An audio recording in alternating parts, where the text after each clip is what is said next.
இதுதான் இந்த பஞ்சாயத்தோட தீர்ப்பு.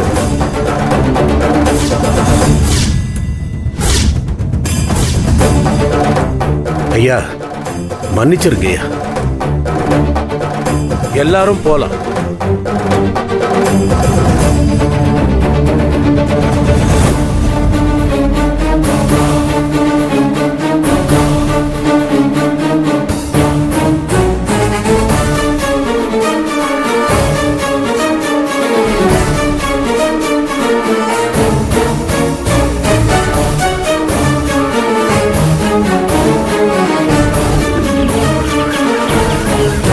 Yes, sir. Okay, sir. All right, sir. Sure, sir. Thank you, sir. என்னாச்சு சார்? என்ன சொல்றாரு கமிஷனர்? போலீஸ் முதல்ல சூர்யாவை கண்டுபிடிக்கட்டும்னு சொல்றாரு. என்ன சார் சொல்றீங்க? போலீஸ் கண்டுபிடிச்சா சூர்யா சாரை கைது தானே பண்ணுவாங்க. ஆமா ஆனந்தி, அதான் கமிஷனரும் சொல்றாரு. சூர்யாவுக்கு எந்த ஆபத்தும் இல்லாம பாத்துக்கலாம்னு சொல்றாரு. இப்போ அவர் தலையிட்டா கிட்னாப் பண்ணவங்க உஷாராயிடுவாங்கன்னு சொல்றாரு. அதுவும் கரெக்ட் தான் சார்.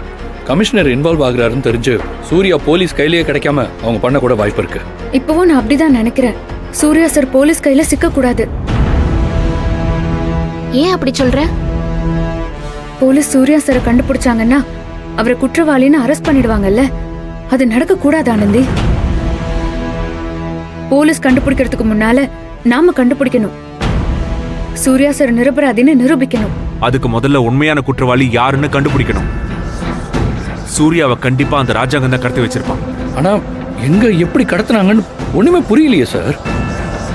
ஏதோ கண்ணை கட்டி காட்டுல விட்ட மாதிரில இருக்கு. ஒரு சின்ன க்ளூ கூட கிடைக்கலையே.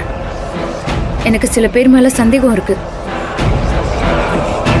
ஆமா, எனக்கும் இருக்கு. யார் மேல சந்தேகம்? சூர்யா சாரை எல்லசாமி கோயிலுக்கு கூட்டிட்டு போனவங்க மேல. அதுலயும் குறிப்பா அந்த மணியக்காரர் மேலதான் சந்தேகம். கரெக்ட் ஆனந்தி. கோயிலுக்கு கூட்டிட்டு போக ஊர் பெரியவங்க எல்லாம் வந்தப்போ அவரு மட்டும்தான் சூர்யா சாரை தனியா கூட்டிட்டு போறதுல ரொம்ப கவனமா இருந்தாரு. ஆமா, அது மட்டும் இல்ல. அன்னைக்கு வீராக்கும் சூர்யா சாருக்கும் பிரச்சனை வந்தப்போ நாட்டாம ஐயாலாம் வீராவை பஞ்சாயத்துல விசாரிக்கணும்னு சொன்னப்போ அப்புறம் பாத்துக்கலாம், இப்ப பிரச்சனை வேணான்னு வீராவை காப்பாத்தி அனுப்புனதும் அவர்தே. ஆனந்தி, நந்தினி, இவ்வளவு கலவரத்திலையும் நீங்க ரெண்டு பேரும் இதெல்லாம் நோட் பண்ணி வச்சிருக்கீங்களா? எஸ், நாங்க யாருமே அதை நோட் பண்ணவே இல்லையே. ஆக்சுவலா இப்ப பஞ்சாயத்துல கூட அவர் தானே ராஜாங்கத்துக்கு சப்போர்ட் பண்ணி பேசினாரு. ஆமா அன்பு, நான் உறுதியா சொல்றேன்.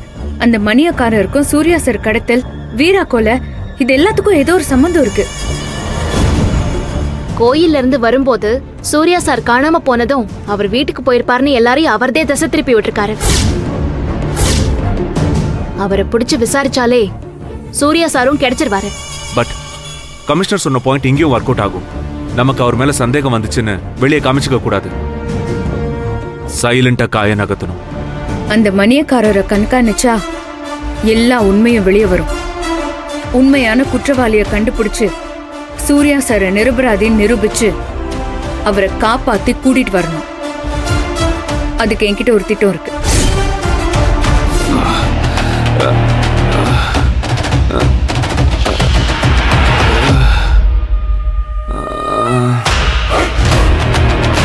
அண்ணே,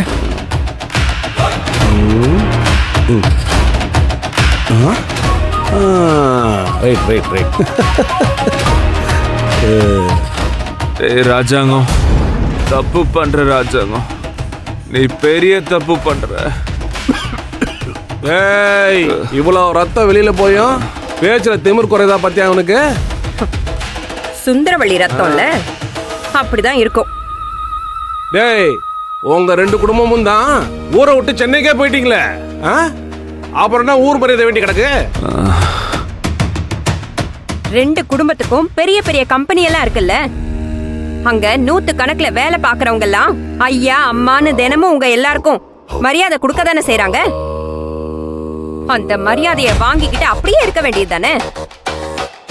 இருக்க மாட்டானுங்க பரமே. ஆசை எவ்வளவு இருந்தாலும் இன்னும் வேணும் இன்னும் வேணும் இன்னும் வேணும்னு ஆசை. ஏய், உனக்கு இல்லையாடா அந்த ஆசை? எல்லாமே எனக்கு வேணும்னு நீ தானடா ஆசைப்பட்ட. அதனால தானடா இதெல்லாம் பண்ணி வச்சிருக்க.